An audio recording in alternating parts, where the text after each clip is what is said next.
So big welcome to lesson 12. So this lesson draws together the 11 of the classes that we've covered so far, and we're going to ask you what stood out to you, what have you learned. Let's begin with a Bible verse and passage which reminds me a little bit of the classroom. Ezekiel 37, God's Spirit took me up and set me down in a great open plain strewn with bones. And he led me round a lot of bones, and they were dry, bleached by the sun. And he said, Son of man, can these live?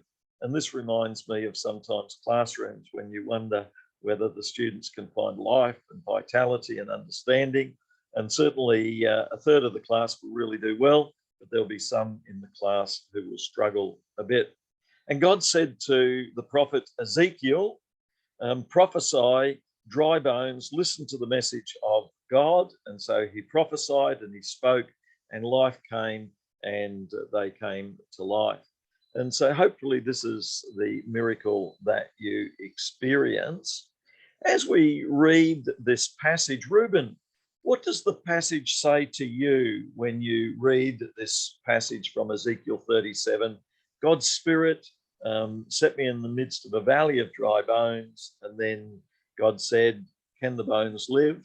And then only you know that. And God said, prophesy, speak to the bones, and life will come. Reuben, how does this speak to you? I think it's showing that God has power through us. So that's missional too, isn't it? There's a mission that God calls us to. And so God's power, God's purpose, God's ways are communicated through missional people. And so part of your role in the class is to be a missional teacher. There's a great term, missional teacher. Any other thoughts, Reuben, on the task that we're called to that Ezekiel 37 speaks to us about? I think looking at it from an Old Testament context, I wonder if it's, I wonder whether it's a foreshadowing of Jesus. I'd have to read the full chapter to. And certainly it could be. Yeah, I think it could be a foreshadowing of Jesus. And what we're doing here is we're seeing some of the number of ways of reading scripture. And one of the ways is personal and devotional. And we've certainly seen that in looking at the life that can come through a teacher to a classroom. That's a personal devotional reading, perhaps. And then we're looking at a more scientific, historical reading. And down in verse 24, watch, I'm going to take the Israelites out of the nations where they've been exiled, and I'm going to bring them back home. So this scientific historical approach says that Ezekiel is a prophet, 620 to 520 BC, as you've identified, Reuben, and that Ezra describes later how that they come back 521 through to 516, 515 BC, which is around the time of Ezekiel being in Babylon. People are returning. But this also speaks of a later life-giving development, which is Jesus. And that's the answer to every question, is Jesus. But we see a series of interpretations here, a personal interpretation, a historical interpretation, which is set 521 to 515 BC, and then a Christocentric interpretation. Jesus is the life giver that God is going to send, and there would be other interpretations as well. Can you see here the challenge of the difference between scientific interpretations and between other interpretations? And can you see here we have an example of critical thinking. So critical thinking is the subject that we've been working with. So we're looking at critical thinking, asking open-ended questions. What do you think? Just as I asked of Reuben. We're looking at interactions. We're looking at working through possible solutions. One of the things in teaching we need to remember, it's okay to not know. So there'll be some students who don't know, maybe a third of the class or more.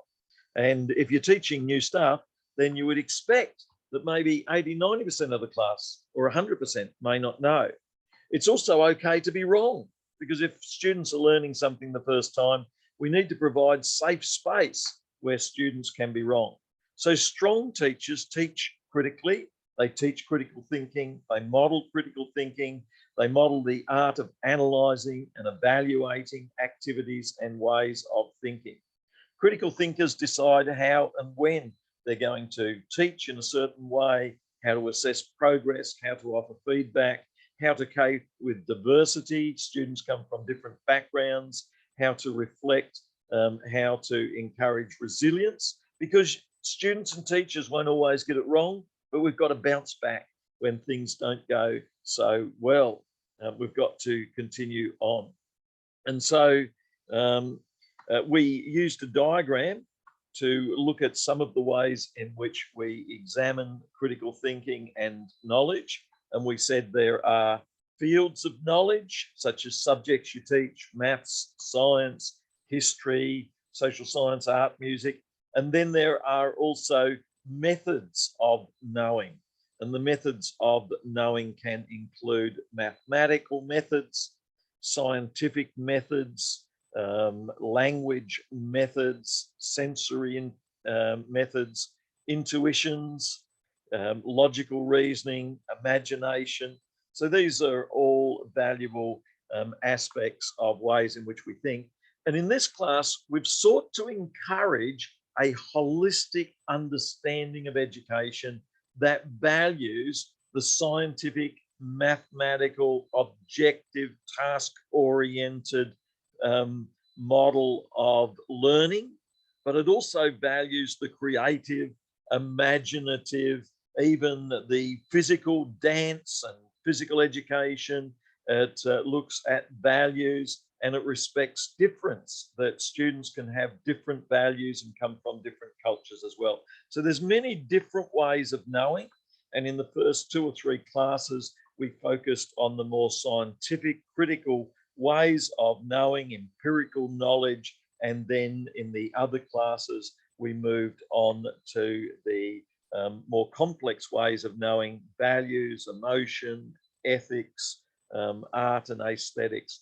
Can we ask now a few thoughts? Can I get everyone to write down what are some of the steps you'd take to be a good critical thinker?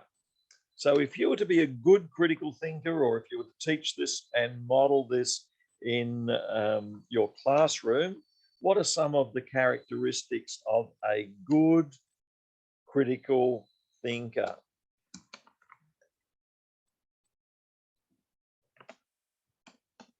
And sorry, was that characteristics of or steps to?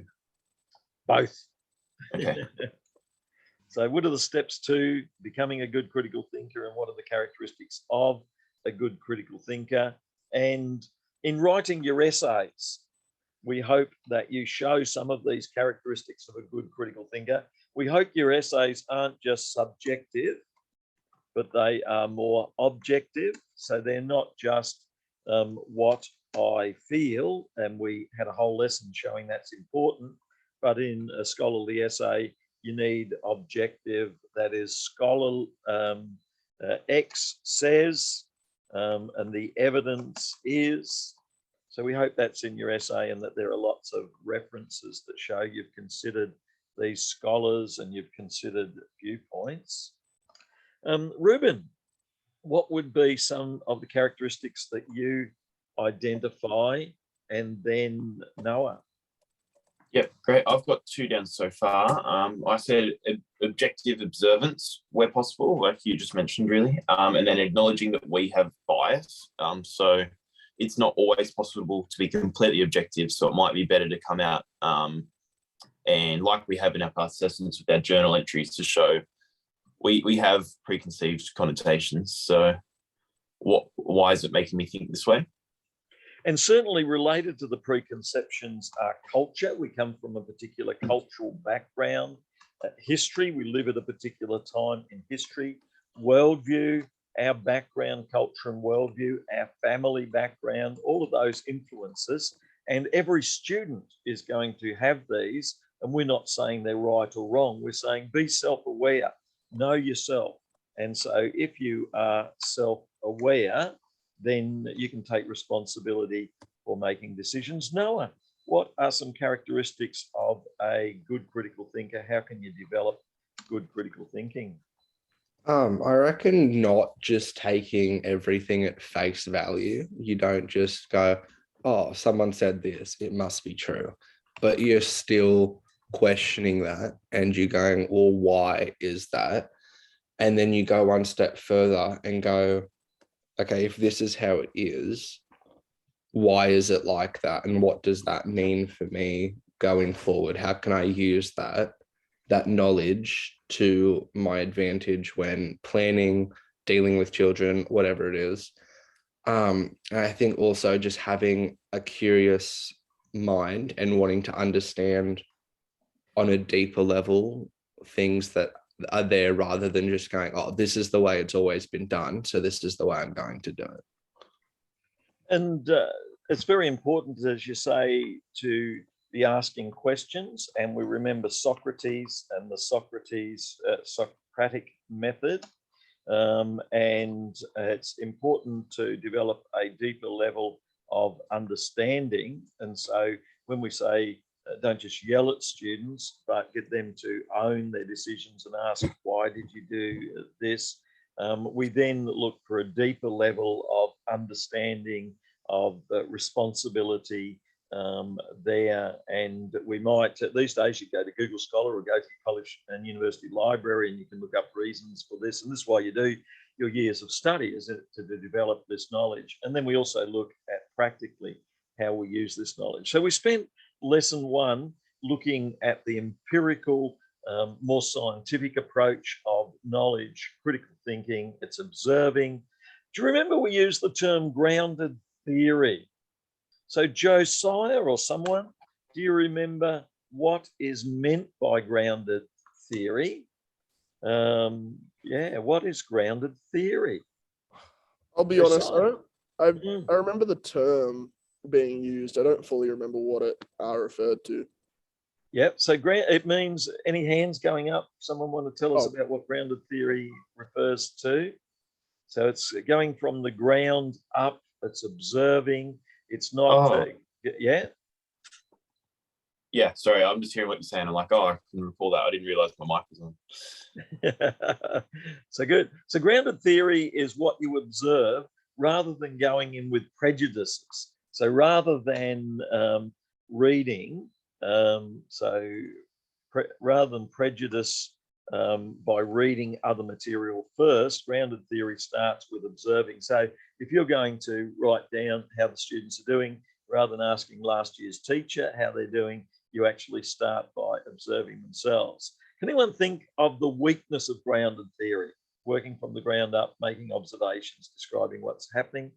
Any thoughts on the weakness of grounded theory? Jasmine, any thoughts on the weakness of grounded theory? I think as long as you have your core beliefs, like you don't deliberately just attach yourself to every other person's beliefs. Like, I don't think it should be always, it's really hard with the echo. It's all right.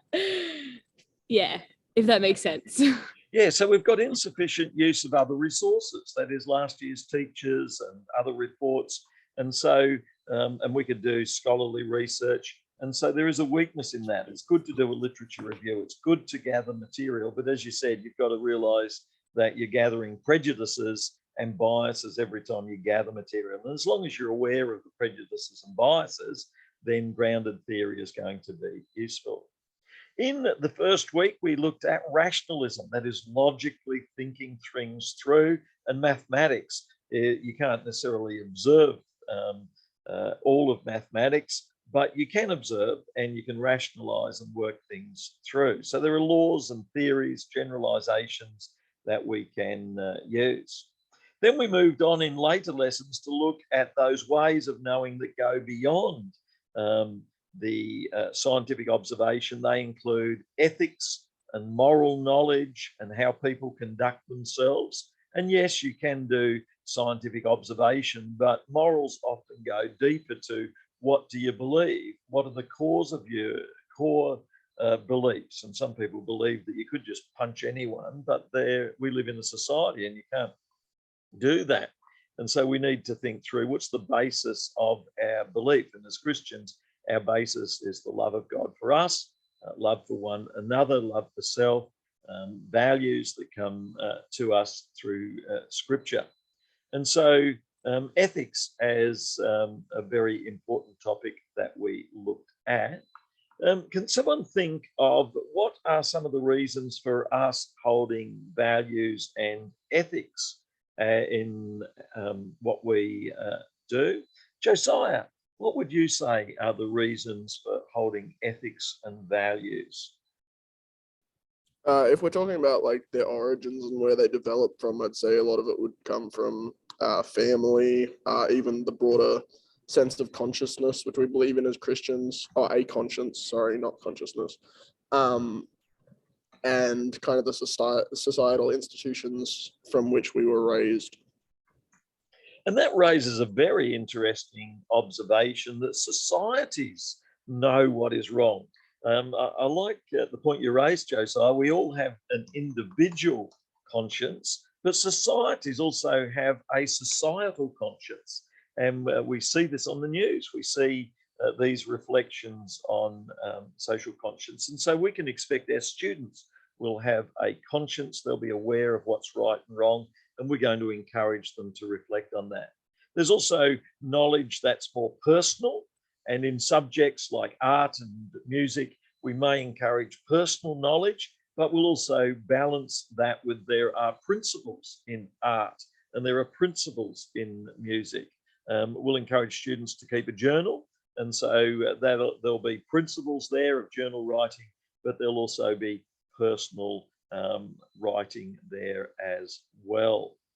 And then we also looked at aesthetics. That is beauty and a sunset and a sunrise and writing poetry about it, and painting pictures about it. This refers to another way of knowing. And in some ways, teaching is an art rather than just following scientific methods. Jasmine, do you have thoughts, or someone else speak up as well? Put your hand up too if you have thoughts on this. Jasmine, in which ways is teaching an art?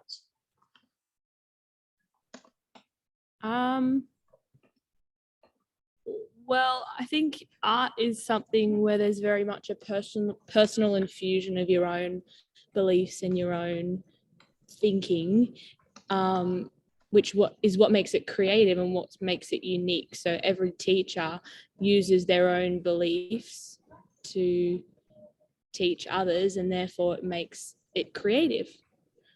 And every teacher uses their own personality too as well. You've said that very well, Jasmine, is that teachers use their own thinking, their creativity, their personality, and they have to bring that in. And some students are going to be very task-oriented, and some teachers very task-oriented, and some students and teachers are going to be very relational and not want to sit still and do the task. And so we have to give opportunity at times for the different expressions there. And it's also been said that teaching and thinking are emancipatory. That is, we shouldn't be just following laws and rules. We need also time to express in a free manner how we feel and how we know. So there's some of the things that we covered in week 1 as we looked at the nature of critical thinking, looking for facts, overcoming emotional and personal biases, and realizing that we can miss things. We also looked in week 1 at the idea of correspondence theory. That is, there's a reality that's out there. That is, your student has certain abilities, and then there are ways we describe those abilities. So when we write a report card on them, we say that the student has these abilities. So we make observations, we put into language what we are saying. So there are inner subjective personal truths and feelings and biases that we have. and there are also facts about what is out there. However, in war, we see propaganda. That is, the facts don't always come through. People have views. And you'll find that when, if there's a war between students and teachers, or teachers and teachers, or students and students, propaganda may be involved. There may not be facts. What do you think of Disney movies and Disney princess movies? Are they facts? Is that what life is like? Is that what romance is like? Or are there different ways of understanding romance and life?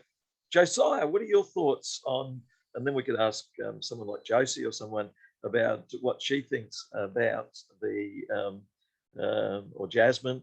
But Josiah, what do you think of the factualness of Disney romance movies?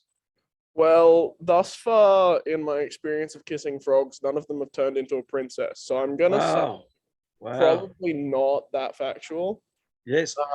Unfortunately, although I will say that they're starting to diversify a bit more. Like you saw in Frozen, that true love was represented as a sisterly love instead of a romantic love, and that the prince in shining armor was actually the bad guy. So I'd say they're diversifying a little bit and like being more representative of real, genuine, authentic emotions.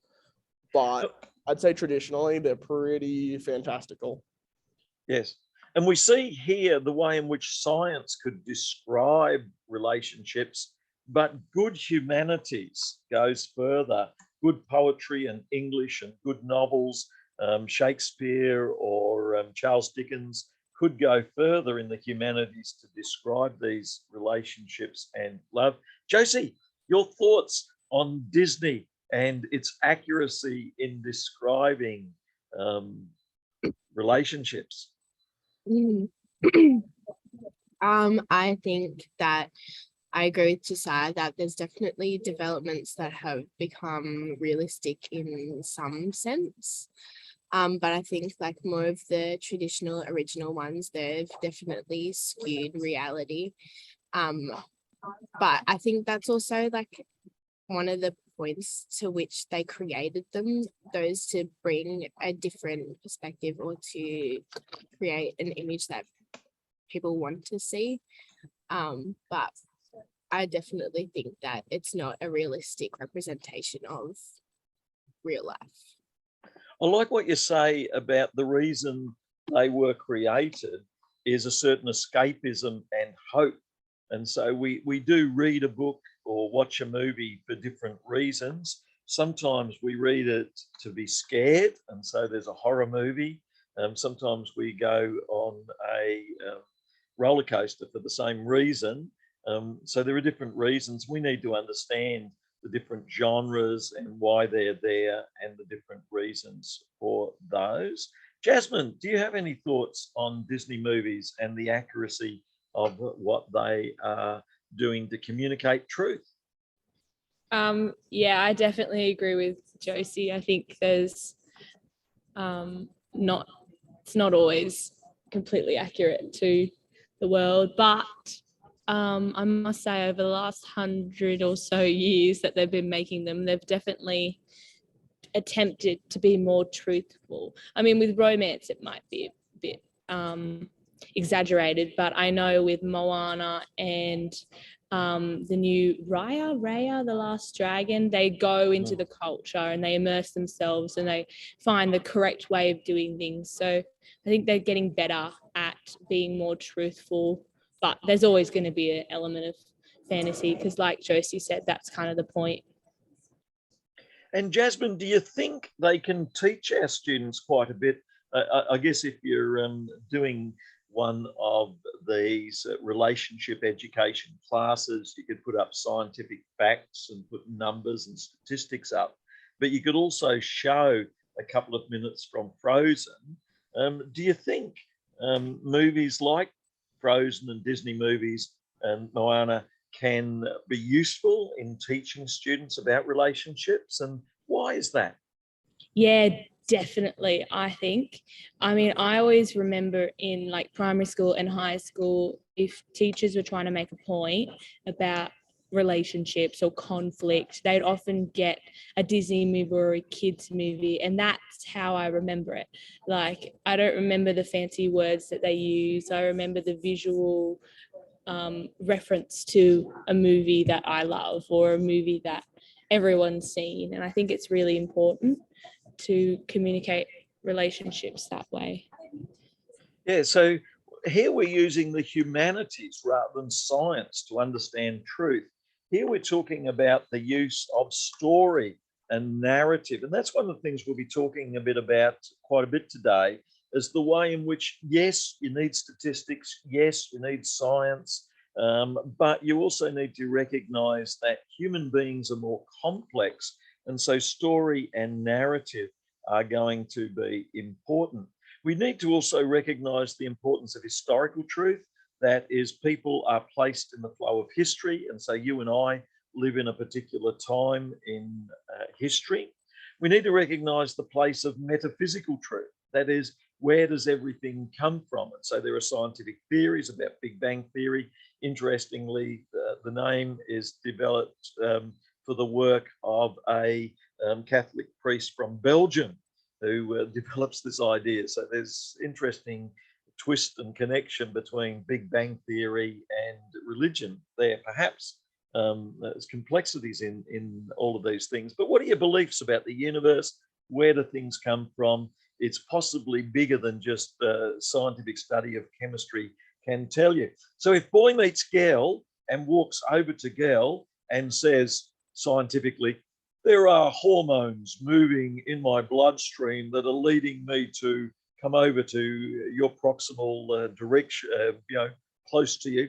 Is that going to work as a romantic line? Ruben, do you think that works to give a scientific explanation of why hormones cause one person to be drawn to another? Is that good romance? I'd say in most situations, no. And so to describe human beings and anger and envy and sin and human beings and hope and aspiration and faith, we need more than science at times, don't we? And more than chemistry. In lesson 2, we went on to ancient ways of knowing, and we talked about Plato and Aristotle. Ruben, can you remember anything about the difference between Plato and Aristotle? Remember that Plato was Aristotle's student. The other way around. Oh, sorry, I was thinking of Socrates. Sorry. Exactly. Yes, Aristotle is Plato's student. I remember that one of them took a slightly different tact towards the other. I can just pull up my notes. Sounds good. While you're doing that, Josiah, do you remember the difference between Plato and Aristotle? Plato focuses on the unseen and the cave, whereas Aristotle says, hang on, what we can see is important. And Plato says, hang on, it's not what you can see, it's what's outside, it's the ideas, it's the forms. What you see is only a shadow of much bigger things. So if you see a house, then that's only a shadow of what a family is doing to construct reality. So Josiah, do you have some thoughts on the difference between Plato and Aristotle? And then maybe back to Ruben. But Josiah. Yeah, Plato's a bit more of a romanticist. He kind of emphasizes and focuses heavily on the abstract, on the notion of ideas rather than the physical, whereas Aristotle is a bit more of a materialist. He focuses a bit more on concrete theories and like what you can see, touch, and observe through sensory perception. That would be what I would say is the main difference. Yeah, and they're both so important, aren't they? We need the concrete theories. We need to measure things. If you build a house, you got to measure the size of the floor, you got to pour the concrete. But at the same time, if a family moves into that house and they're going to relate together, then there are complexities in the unseen. What's the purpose of the house? What's the purpose of the family? What are the bigger questions there? And when you read Old Testament, Abraham, Isaac, Jacob, Moses, you're dealing with bigger questions than simply building a house. But Ruben, your thoughts on Plato and Aristotle? I think it was idealism with Plato, as Yeah. Joe said, how he's focused on the abstract, and then Aristotle was heavily based on evidence and empiricism was the word. And isn't it interesting, if you get a job as a doctor or a nurse, you've got to be evidence-based. But at the same time, they encourage nurses and doctors to study the humanities because they want them to be aware that human people are also important. So when you're a doctor, you don't just walk in and say, bad news, you're about to die. You walk in and say, we might have some things to talk through here. So we need the humanities, we need the sciences, we need to understand human beings. These are different sides of truth, different aspects of truth. And in teaching, we need scientific measurement of how students are going, but at the same time, we also need to have human capacities for feeling and understanding. So correspondence theory of truth says that there are truths out there, and then the humanities seeks to describe these complex truths in various ways. N.T. Wright, the New Testament scholar, said we need critical realism. That is, there's realities that are out there, but it's complex, and we need critical understanding of these realities that are out there. When it comes to religious knowledge, certainly we can describe Old and New Testament, we can describe Hebrew and Greek language, we can describe those things that we believe. God is omniscient, omnipotent, all-knowing, all-powerful. But then when it comes to religious knowledge, just like riding a bike, you only learn to ride a bike when you do it.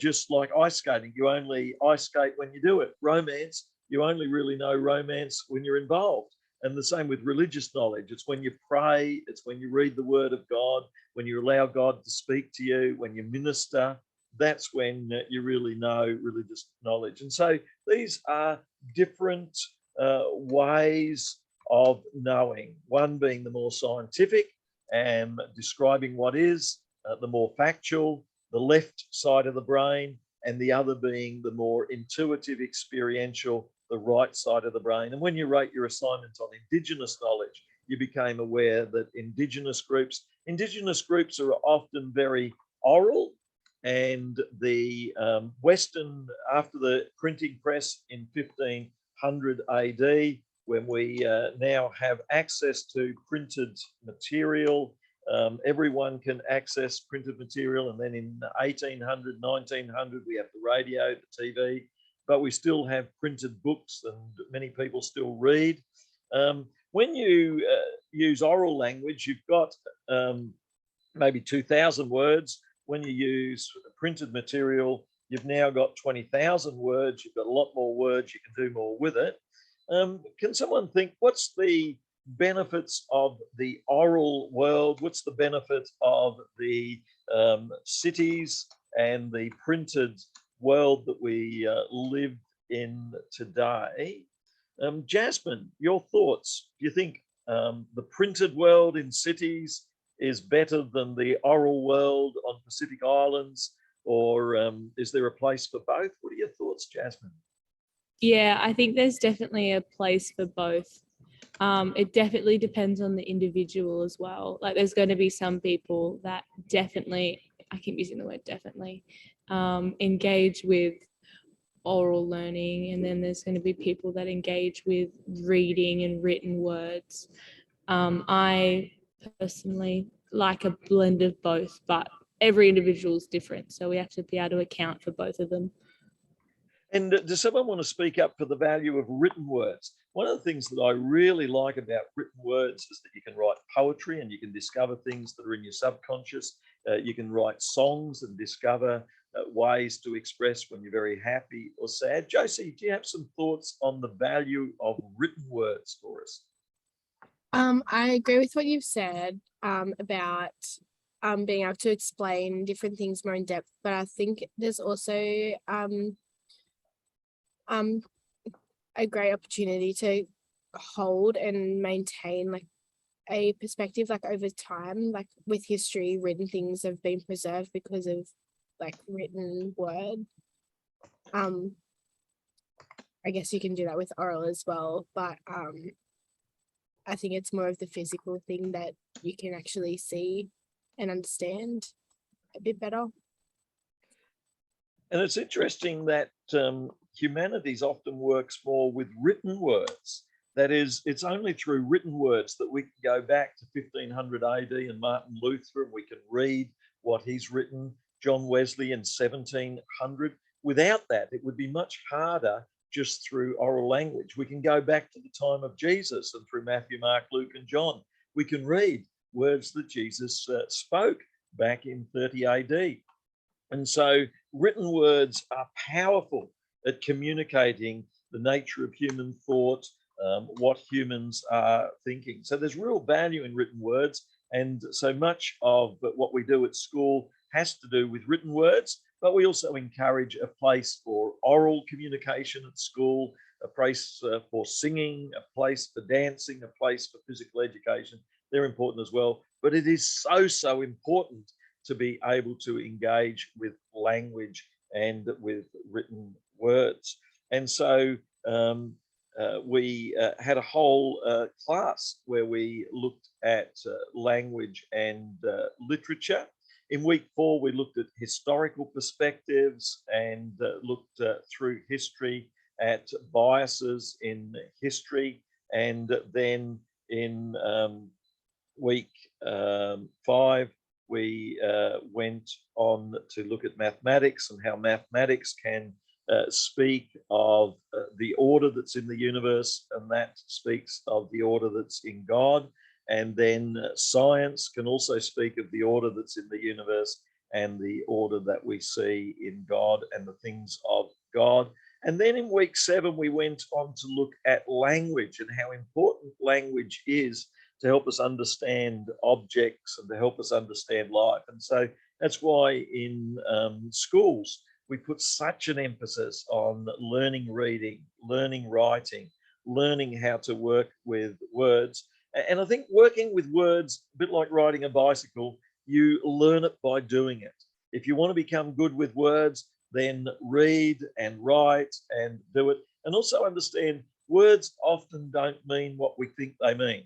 So if a mother says to Joshua, Joshua, what are you doing? And Joshua replies, nothing. And the mother replies, well, stop it immediately. From past experience, the word nothing doesn't actually mean nothing. It means something that Joshua is wanting to hide, something Joshua is not wanting to own up to. So when it comes to the use of words, words can mean the opposite of what we say. Words can mean something deeper. Words can communicate mystery. Words can correspond with reality. In Romeo and Juliet, what's in a name? That which we call a rose by any other name would smell as sweet. So a flower called a rose, the word communicates something. Augustine in 350 to 430 also spoke about the nature of language and how it communicates. We looked at Gottlob Frege and his theory about language communicating. And we also looked at Wittgenstein, who began by saying language communicates, but then in later life, after a 10-year break from his scholarly writing, wrote that language is so often shaped by culture and shaped by the words that we use. So language is important in critical thinking, understanding the nature of language and how we use it and the limits of language. Understanding emotion is important as well. And often I think students have said this is one of the most important classes, is the class that we did on emotion, that looked at the ways in which emotions are just part of the ways in which we live and engage. They don't fully define who we are. Emotions are what you feel, and so we are not our emotions. Our emotions are like dials on a car that tell you that something is happening. So we can feel emotions, but they don't define who we are. Emotions are that which we feel. And so if we almost get hit by a car, then we don't suddenly think, oh, I feel angry, and then anger arises. We almost get hit by a car, and then the body responds first. Adrenaline, blood rush, heart beats faster, we sweat, we say things we shouldn't. And then there are feelings that come, fear and anger, and then the feelings trigger conscious thought. And only later on do we then start to respond. Someone says to us, how do you feel? We say that I feel angry. And so only then do we respond. So I think the class on emotions was very valuable in understanding that emotions are those things that are triggered within us. And if we can develop an understanding of an angry dog triggers fears within us, the ways in which we have emotion of anticipation when we look at results, we have an emotion of response, we have memories, all of these trigger emotions, but these aren't identical to what is happening. So that's one of the more valuable classes. Can I get everyone now to write down what are 3 or 4 things that have stood out in this class to you that you found most valuable and helpful? So we've gone through some of the classes, the science, the language, the history, different ways of knowing. And then we've gone on and we've talked a bit about the other classes on emotion. And we spoke about art and music and connection with emotion. We spoke about ethics and values. And then in recent weeks, we've looked at culture and discrimination and equality, and we've looked at groupthink and politics. So there's been a range of different ways in which we've understood the subjects that we teach and understood how we critically think using the skills from maths and science, skills from ancient times, the Greeks through to modern times. And then also there are the Christian ways of thinking, Old and New Testament, Jesus and Paul, and faith ways of thinking as well, which are there. So can I get everyone to write down some of the things that have stood out so far? While you're writing these down, Noah, what are some of the things that stood out to you so far? So far, like this lesson, or just this whole course of 11 weeks? Yep. I think the one with Plato's cave was quite interesting, about how what they perceived to be real was actually not it, but that's because that's all they've ever known. But once you've kind of gone out and break the metaphorical chains, I suppose, you do actually see what the real world looks like.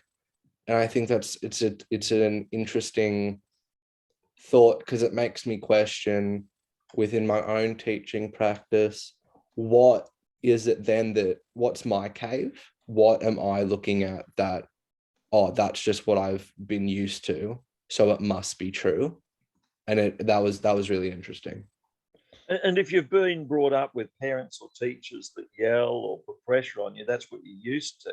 But when you see other models and when you hear about other models, if you're brought up with teachers who would bribe you with jelly beans or whatever, and you were used to external motivation as opposed to intrinsic motivation, you'd realize that there are other ways. Certainly travel, I think seeing other places is helpful and useful. Seeing other families, seeing other ways things are done, that's all useful. Yeah, so that's great. Josiah, what stood out to you over the weeks? I wrote Greek versus Hebrew thought. Found it pretty interesting and like applicable to my walk with God. Just analyzing the difference between Hebrew thought processes and Greek thought processes, with Greek being very compartmentalized, and Hebrew being a bit more holistic. Found that pretty valuable. And then secondly, the value of subjectivity. So I think that was within the emotions lecture, because in the secular humanist academic world in which we find ourselves, it's like the value of subjectivity is pretty downplayed, and it was interesting to analyze its use within art and within other areas, even within things such as philosophy. Yeah, it was interesting.